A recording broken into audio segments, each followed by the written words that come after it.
Baik, Assalamualaikum warahmatullahi wabarakatuh.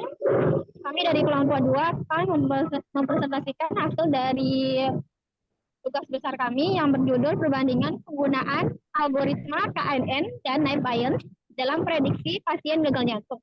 Nah, di mana next anggota kelompok yaitu pertama saya sendiri Nurul Umami dengan NIM F1 D0278.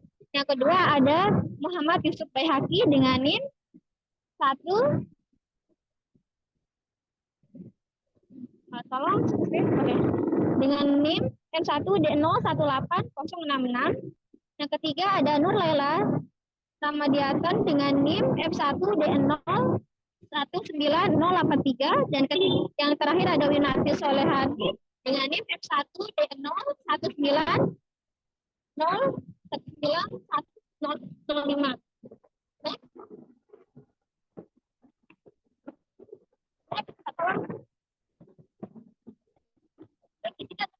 Kenapa kami mengambil lebih penyakit jantung di mana gagal jantung merupakan penyakit kematian terbanyak di luar Indonesia.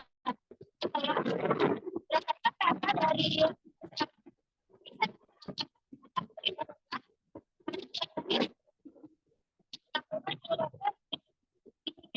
jadi mencapai 1,5% atau sekitar 1.250 jiwa.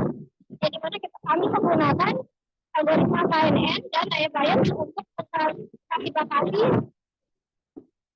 beberapa variabel yang ada yang dimana datanya ini berasal dari Kaggle. Next.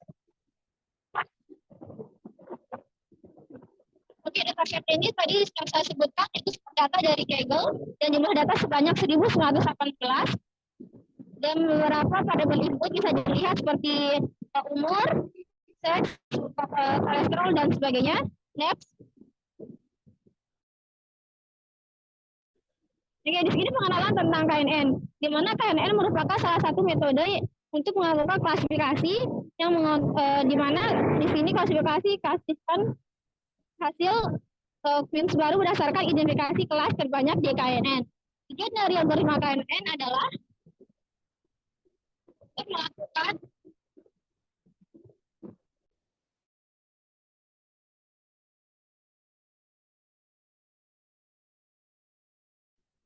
adalah untuk mengklasifikasikan objek baru berdasarkan atribut dalam data pelatihan. Next.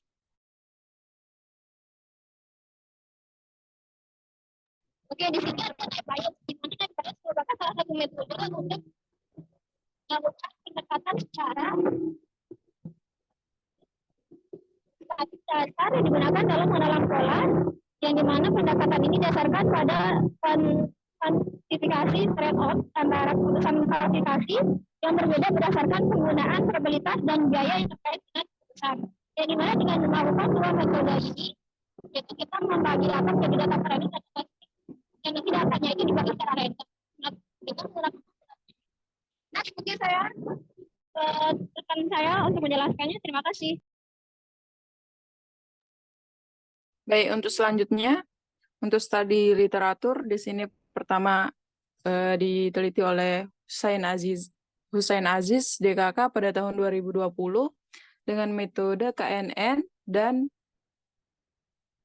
cross validation, yaitu meneliti tentang pengukuran tingkat akurasi presisi, recall, dan V-measure dengan metode KNN dan cross validation menggunakan dataset pasien penyakit kardiovaskular dan didapatkan simulasi rasio dataset 50/50 dengan nilai akurasi 82%, presisi 82%, recall 82%, dan V-measure 80% pada K13, maka perbandingan hasil simulasi dataset yaitu 20/80 diperoleh nilai akurasi 87%, presisi 87%, recall 97%, dan V-measure 92% pada nilai K sama dengan 3, dan hasil simulasi rasio dataset dengan perbandingan 80/20 diperoleh akurasi 91%.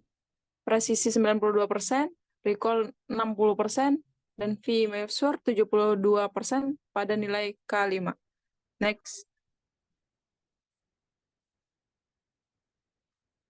Baik, untuk studi literatur yang kedua, diteliti oleh L. Andini pada tahun 2019, menggunakan metode KNN dan random forest, melakukan penelitian analisis penyakit jantung dengan metode KNN dan random forest digunakan untuk menguji tingkat keberhasilan. Penulis menggunakan metode perhitungan precision, recall, V1 source, dan akurasi. Dari hasil percobaan yang dilakukan pada penelitian ini, terlihat bahwa metode KNN dapat digunakan untuk mengklasifikasi data penyakit jantung dengan akurasi metode KNN 93% dan metode random forest 72%. Next. Saya kembalikan ke teman saya untuk melanjutkan, silakan. Baik, untuk metode penelitian yang digunakan di sini, yang pertama yaitu dilakukan data persiapan, kemudian selanjutnya informasi atribut atau variabel, kemudian preprocessing data, selanjutnya yaitu rancangan penelitian, dan yang terakhir evaluasi performa model.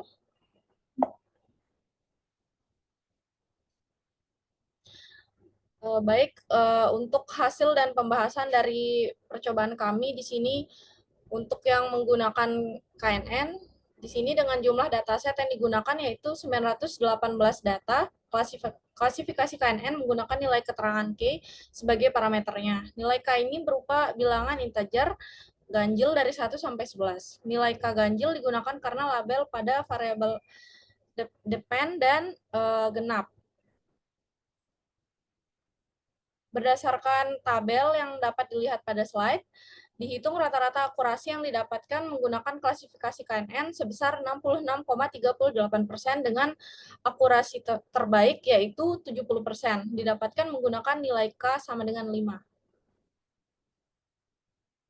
Untuk hasil pengujian naive Bayes, klasifikasi algoritma ini menggunakan perhitungan probabilitas dalam menentukan kelas data. Dengan data sebanyak 918, didapatkan hasil akurasi sebesar 87% yang dapat dilihat seperti gambar yang ada di slide. Berdasarkan gambar tersebut, dapat dilihat persebaran frekuensi penyakit jantung berdasarkan umur seseorang. Kemudian dapat dilihat juga persebaran kadar detak degupan jantung yang paling tinggi bergantung pada usia seseorang. Dalam diagram tersebut, titik berwarna merah menandakan disease sedangkan berwarna biru menandakan not disease. Persebaran kadar degupan jantung pasien mulai dari usia 30 sampai 70 tahun dengan maksimum heart rate dari 60 sampai 200. Untuk hasil pengujian naive Bayes di sini di mana AUSI merupakan area di bawah kurva dapat dilihat dalam kurva yang ada di slide tersebut.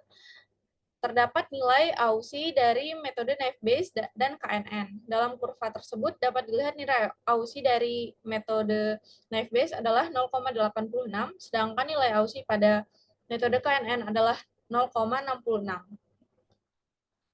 Berdasar dari penelitian tersebut didapatkan kesimpulan yaitu hasil uji coba performance measurement dari algoritma KNN memiliki hasil akurasi dan presisi yang lebih baik dibandingkan naive Bayes di mana akurasi keduanya secara berturut-turut sebesar 87% dan 63%. Namun di satu sisi terdapat nilai presisi, recall, dan F1 score dari metode naive Bayes lebih baik daripada algoritma KNN yang mana nilai recall keduanya secara berturut-turut adalah 49% dan 86%. Selanjutnya untuk nilai F1 score secara berturut-turut yaitu 62% dan 89%. Baik, sekian penjelasannya. Saya kembalikan ke moderator. Terima kasih.